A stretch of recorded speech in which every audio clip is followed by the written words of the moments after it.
بسم الله الرحمن الرحيم الحمد لله رب العالمين وصلي وسلم على نبينا محمد وعلى آله وصحبه أجمعين. أما بعد، تفسير السعدي عبد الرحمن بن ناصر الصادي رحمه الله. تفسير سورة الروم.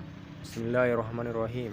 ألف لام ميم. غلبت الروم في أدنى الأرض وهم بعد غلبهم سيغلبون في بدء سنين الله الأمر من قبل من بعد ويومئذ يفرح المؤمنون بنصر الله وينصر من يشاء وهو العزيز الرحيم. وعد الله لا يخلف الله وعده ولكن أكثر الناس لا يعلمون ظاهرا من الحياة الدنيا وهم الآخرة هم غافلون. Alif Lam Mim. The Romans, Byzantines, have been defeated in a nearby land, but after their defeat will be victorious within a few years. The power of decree belongs to Allah both before and after that victory. On that day the believers will rejoice at the victory granted by Allah. He grants victory to whoever He wills and is the Almighty, most merciful. This is the promise of Allah. Allah does not break His promise, but most people do not realize. They only know the superficial realities of the life of this world, but they are oblivious of the hereafter. At that time, the Persians and the Romans, Byzantines, were among the strongest nations on earth, and there were wars and conflict between them, such occurs between states with equal powers. The Persians were polytheists who worshipped fire, whereas the Romans were people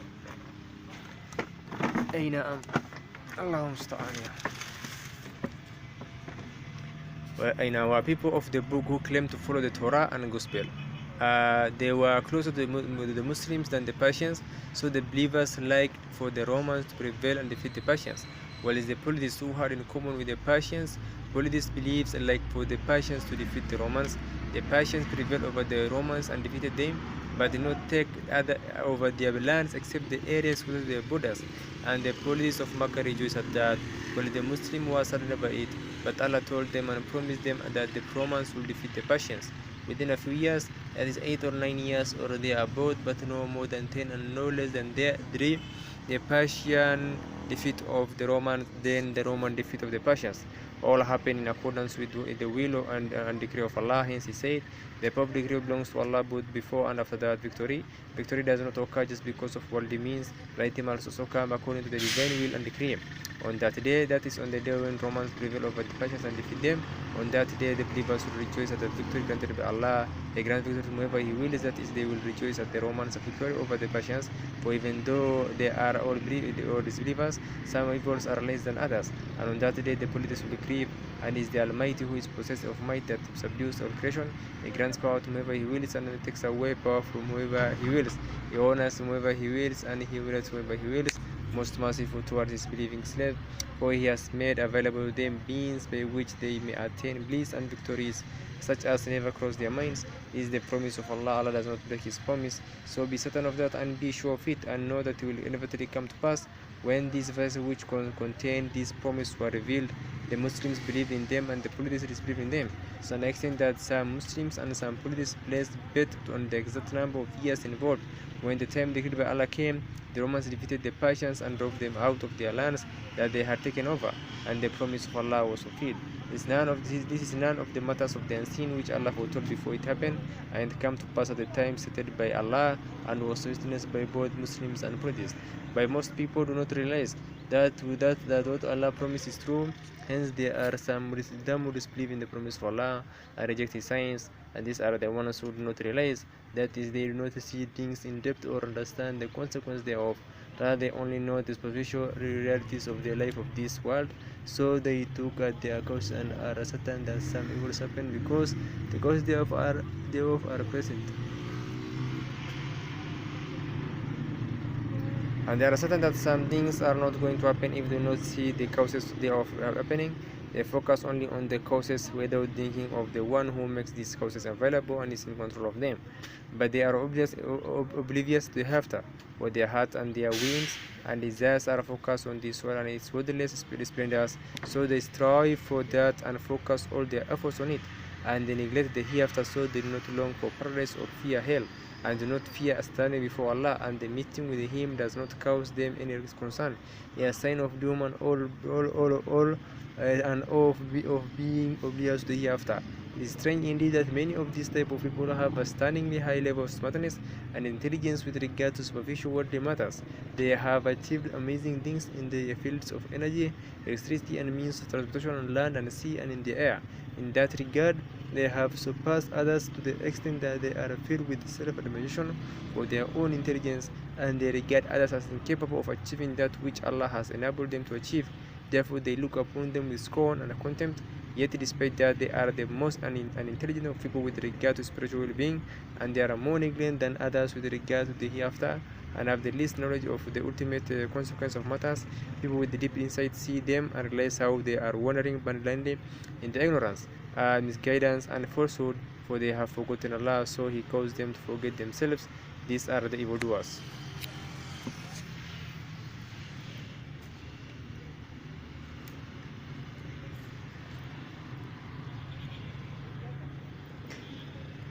More people of insight look at what Allah has granted to these disbelievers and has given them the ability to develop several ideas that has to do with this world and its superficialities, but they are deprived of sublime reasoning.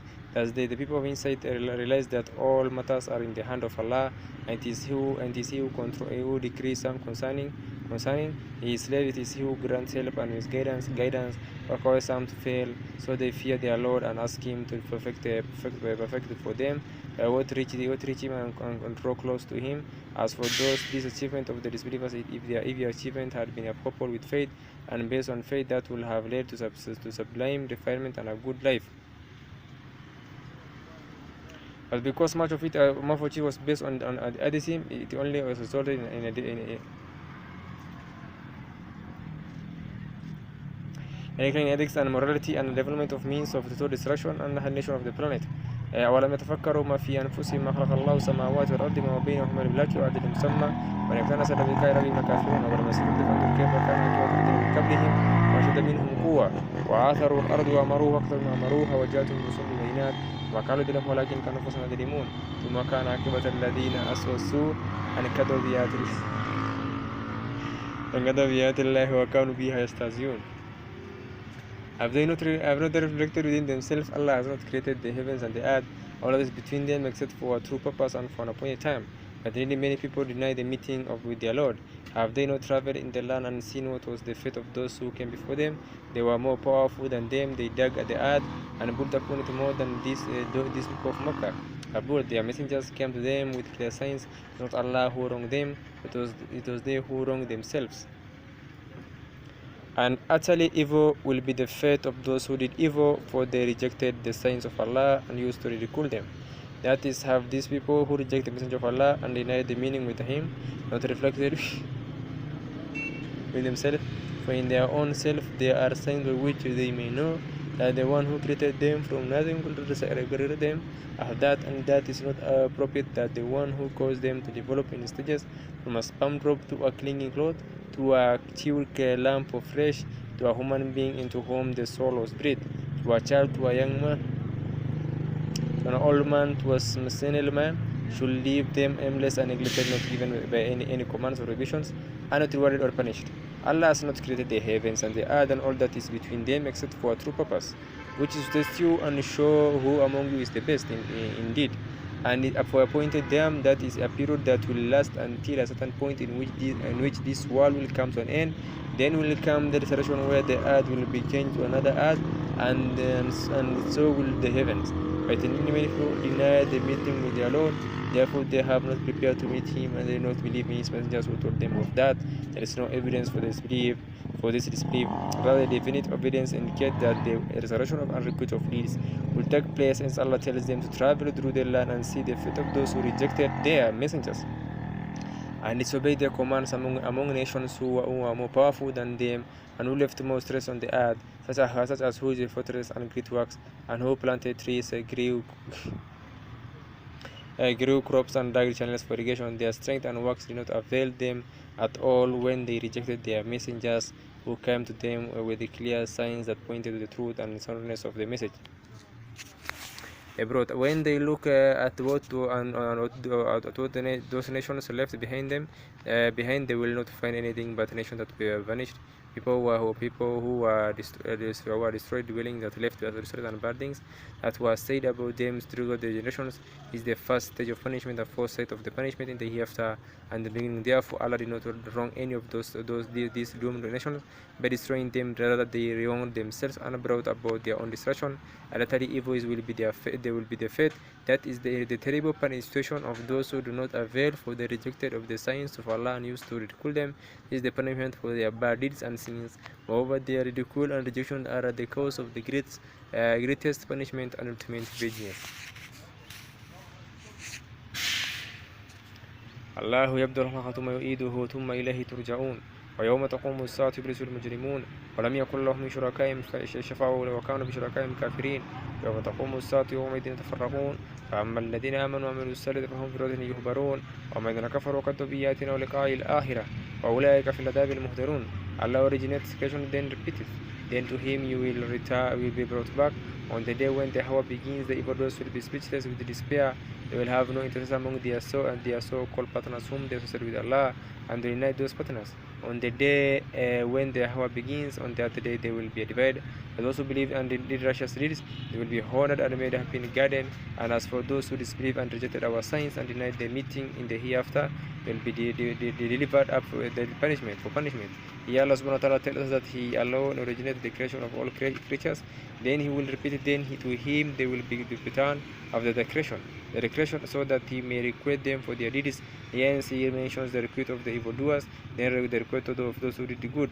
On the day when the hour begins, that is when the people are resurrected to stand before their Lord of the worlds, and they see the day of resurrection with their own eyes. On that day the evildoers will be speechless with despair, as they will despair of all good, because they did not send ahead for that day anything but evil deeds, namely their sins of disbelief, separation of partners to Allah, and acts of disobedience, because they sent ahead that which incurs punishment, and they will not mix with anything of that which brings a reward. Will be filled with despair, speechless and helpless, and the false gods of their own invention, namely the so-called partners which they claimed include intercede for them, will be lost from them.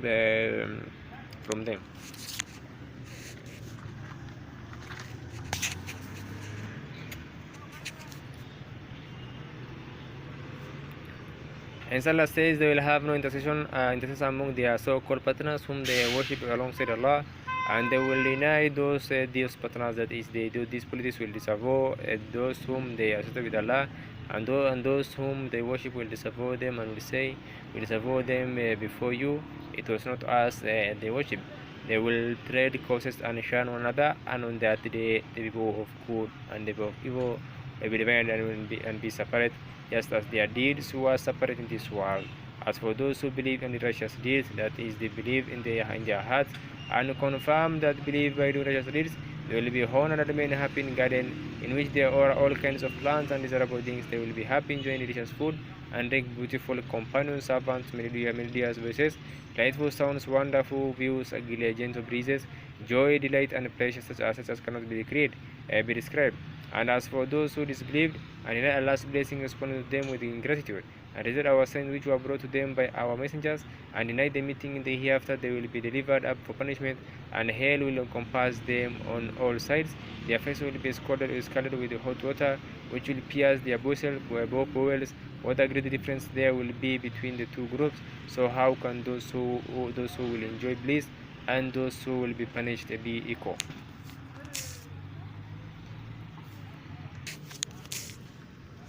فسبحان الله حين تمسون وحين تصبحون له الحمد في السماوات والأرض وعشيا وحين تظهرون يخرج الحي من الميت ويخرج الميت من الحي وتحيي الأرض بعد موتها كذلك تخرجون.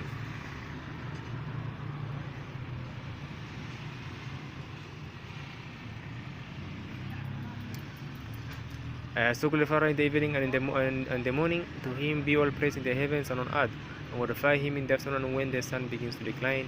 He brings forth the living from the dead and brings forth the dead from the living. He gives life to the earth after its dead, and in like manner you will be brought forth from your graves.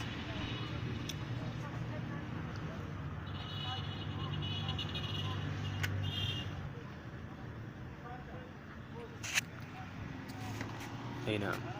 Here Allah tells us that He is above all bad qualities and shortcomings, and is above any of His creation being like unto Him. He commands His slave to glorify Him in the evening and in the morning, in the afternoon or in the middle of the day.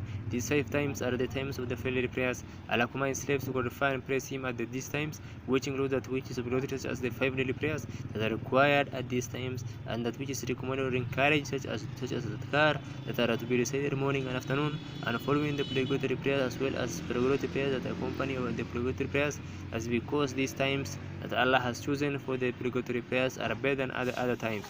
Therefore, glorifying and praising Allah and worshipping Him at these times is better than at other times. In fact, worship, even if it doesn't include the praises, Subhanallah, glory be to Allah, is in fact it is done with sincerity, a kind of glorifying Allah in one's actions and declaring Him to be above having any partner and denying what any creature is deserving of what he deserves of sincere devotion. It brings forth the living from the dead, as it brings forth the plant from the dead of earth, the corn from the seed, the tree from the seed, the chick from the egg, the believer from the disbeliever, and so on. And it brings forth the dead from the living, as in opposite of the cases mentioned above. He gives life to the earth after it's dead, so He sends down rain at the time when the earth is dead and lifeless.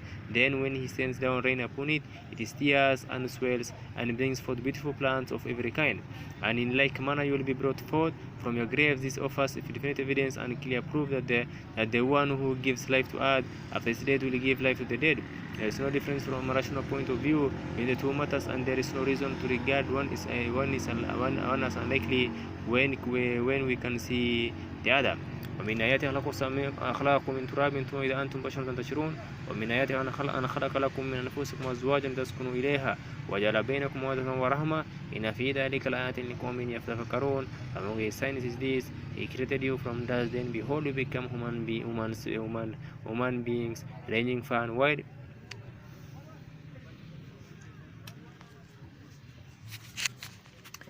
Among His signs is this: He created for you from among yourselves spouses, so that you might find comfort in them, and He has instilled love and compassion between you.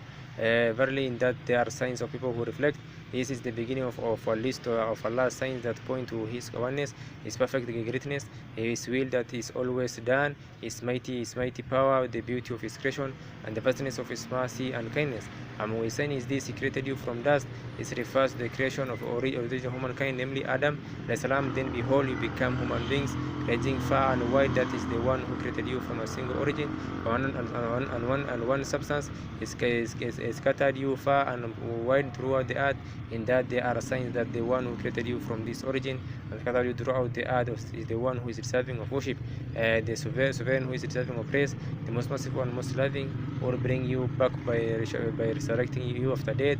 Among His signs that point to His mercy and care for His slaves, and His great wisdom and all-encompassing knowledge, it is this He created for you from among yourself sources who feel in harmony with you and feel in harmony with them, and you are compatible with one another, that you might find comfort in them. And He has instilled love and compassion between you because of what results from marriage of love and compassion. Thus a man will find physical pleasure in his wife, and the benefit of having and raising children, and he will find comfort in his spouse. Usually you will not find between any of two people what you find between spouse of love and mercy.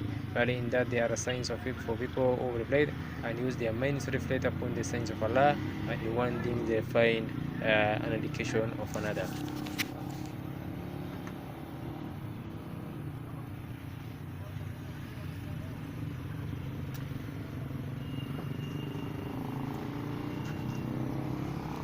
ومن آياته خلق السماوات والأرض واختلاف الألسنة والألوان إن في ذلك لآيات للعالمين. Among His signs is the creation of the heavens and the earth and the severity of language and colors. But in that there are signs for those who have knowledge, or people who understand and learn lessons and reflect upon the signs. There are many such signs, one of which is the creation of the heavens and the earth and all that is in them. That's indicative of the greatness of Allah's authority and the perfect nature of His might. For He brought into being those mighty creations. It's also indicative of His perfect wisdom, because of what they contain of precision, and of the vastness of His knowledge, because the Creator must must inevitably know what he has created. How could he who created them created not how no not his congregation, or is also pointed to be the vastness of his mercy and grace because of what his creation contains of great benefit, and it indicates that he is the one who chooses whatever he wills because of what it contains of variations and distinguishing features, and it highlights the fact that he alone deserves to be worshipped, and his oneness affirmed, for he alone creates, so he alone must be worshipped. Allah draws our attention to all of this rational evidence and instructs us to reflect upon it and learn lessons from it. And likewise, there is a sign of the diversity in the diversity of your languages and colors, of which there is such a great variety despite having a single origin, and despite the fact that the sounds made by human voices will come from the same place. Even though that is the case, you will not find two voices that are similar in all ways, or two colors that are similar in all ways. Rather, you will find differences between them so that you can tell them apart. This is indicative of the perfect nature of His might and shows us that His will is always done. The one aspect of His care and mercy towards His slave is that He has decreed this difference. Nevertheless, these resemble one another too closely, which will lead to confusion and will be detrimental to people's interest.